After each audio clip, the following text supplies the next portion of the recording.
সম্পূর্ণ ভিডিওটি দেখার অনুরোধ রইল। যারা রাকিব হোসেনের ফ্যান আছে তারা ভিডিওটি লাইক করো এবং চ্যানেলটি সাবস্ক্রাইব করো। হ্যাঁ, রাকিব হোসেন টিম এবং রাকিব হোসেনের ফুল ফ্যামিলি শো এবার চলে গেছেন বিদেশ ভ্রমণে। তিনি কোন দেশে গিয়েছেন এবং কি জন্য গিয়েছেন এবং সাথে কে কে গিয়েছেন সবকিছুর বিস্তারিত আজকে আলোচনা করবে। রাকিব হোসেন তার টিম নিয়ে এবার গিয়েছেন ইন্ডিয়াতে।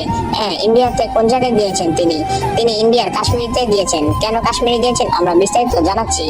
সো রাকিব হোসেন যে সত্যি সত্যি ইন্ডিয়া কাশ্মীর গিয়েছেন সেটা জাহিদ হাসানের পোস্টের মাধ্যমে আমরা বুঝে গিয়েছি এবং তিনি সেখানে ব্লগ করার জন্য গিয়েছেন এবং তিনি আগে আগে বলেছিলেন যে তিনি বেশ কিছু ইন্টারন্যাশনাল ট্রিপ দিবেন।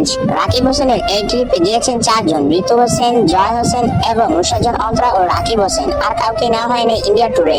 সো রাকিব হোসেনের কাশ্মীর ব্লগটি খুব শীঘ্রই চলে আসবে তার ইউটিউব চ্যানেলে। সো রাকিব হোসেনের এই ব্লগটি অনেক অসাধারণ হবে এবং সেই সাথে আমরা 4টি পাসপোর্টের ছবিও দেখেছি। সো এবার ট্রিপে গিয়েছেন 4 জন। জাহিদ হাসান জয় একটি স্টোরি দেন এবং সেখানে ক্যাপশন দেওয়া থাকে ইন্ডিয়া কাশ্মীর এবং একটি কাশ্মীরের ছবিও দেওয়া থাকে।